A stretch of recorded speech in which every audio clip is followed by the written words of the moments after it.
बुद्धं शरणं गच्छामि बुद्धं शरणं गच्छामि।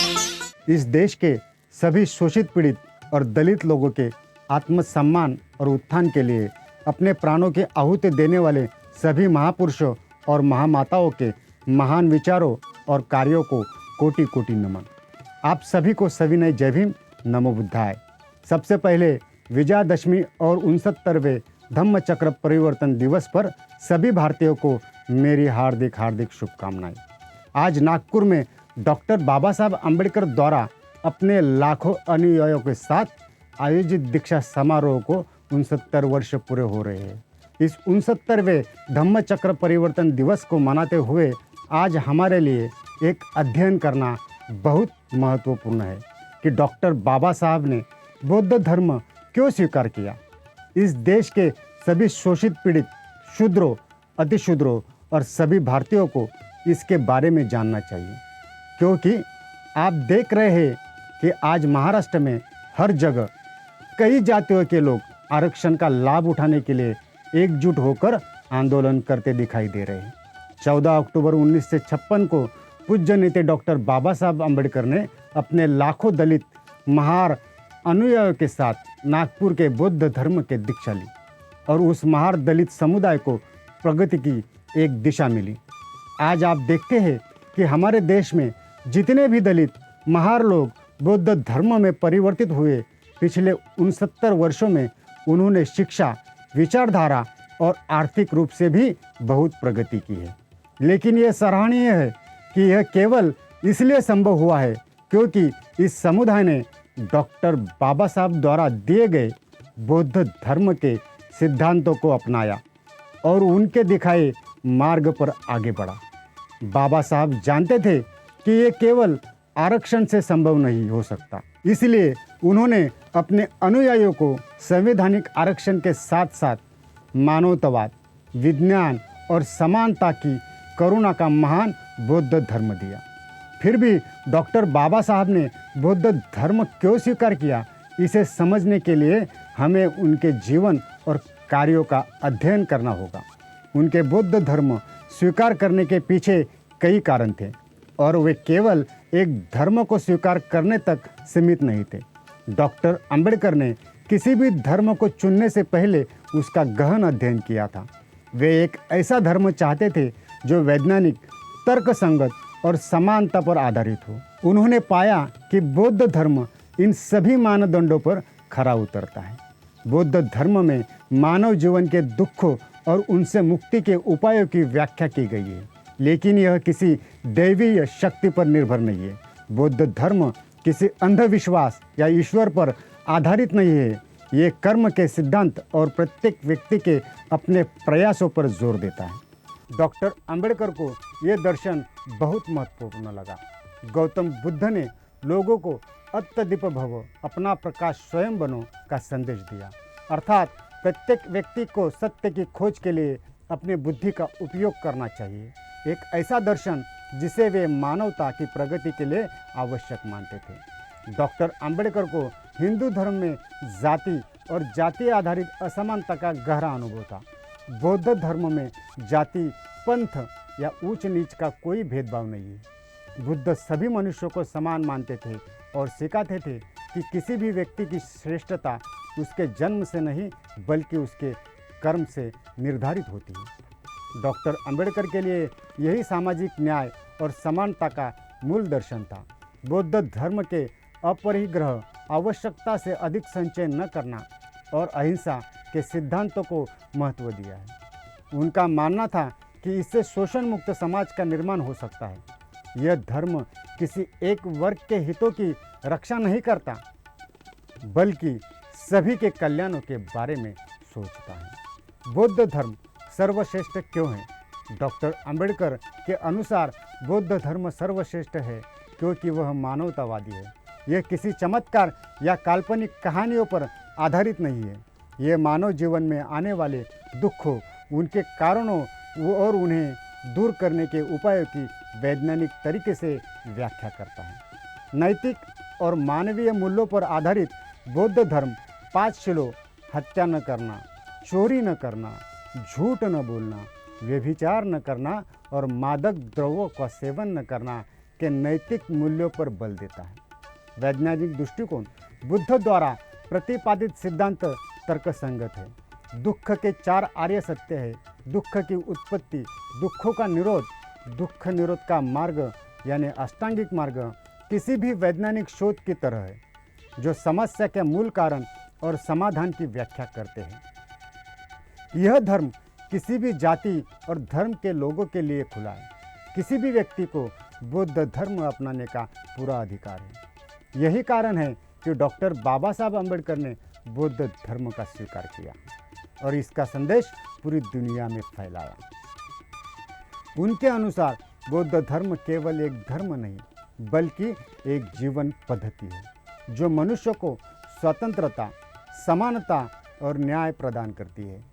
ये सब समझते हुए डॉक्टर बाबा साहब ने बौद्ध धर्म के दीक्षा के बाद अपने अनुयायियों को जो मार्गदर्शन किया, ये अत्यंत महत्वपूर्ण है और मुझे लगता है कि सभी समुदायों के सभी भारतीय भाई बहनों को इसे समझना चाहिए। जब दीक्षा समारोह कहाँ आयोजित किया जाए, इस पर चर्चा शुरू हुई तो बाबा साहब ने नागपुर को चुना। ये बौद्ध नागलोक की पवित्र भूमि है, इसलिए उन्होंने बौद्ध धर्म के चक्र को गतिमान देने के लिए नागपुर को चुना। जब किसी ने यह आशंका व्यक्त की कि यदि सभी भक्त धर्मांतरण नहीं करेंगे तो कैसे करेंगे, बाबा साहब ने कहा कि वे धर्मांतरण के मुद्दे को अभी स्थगित नहीं कर सकते। जो लोग मेरे साथ धर्मांतरण करना चाहते हैं वे ऐसा करें।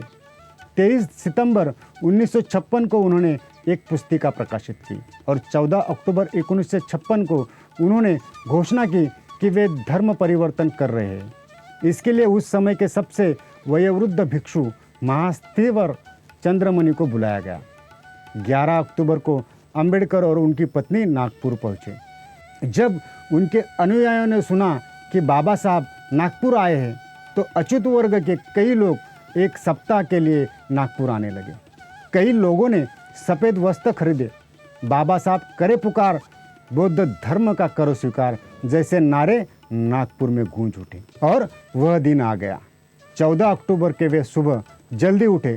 एक सादा सफ़ेद लंबा कोट और सफ़ेद धोती पहने डॉक्टर बाबा साहब अम्बेडकर सुबह शाम होटल से दीक्षा भूमि के लिए रवाना हुए। वहां पहुंचते ही एक विशाल जनसमूह ने उनका स्वागत किया। जब वे मंच पर खड़े हुए तो तालियों की गड़गड़ाहट गूंज उठी। मंच के एक मेज पर बुद्ध की छोटी मूर्ति रखी हुई थी। उनके दोनों ओर 2 बाघ खड़े थे। मंच पर एक उपदेशक बैठे थे। समारोह की शुरुआत एक मराठी गीत से हुई। फिर चारों भिक्षुओं अंबेडकर और उनकी पत्नी ने बुद्धम शरणम गच्छामि, संघम शरणम गच्छामि मंत्रों का जाप किया।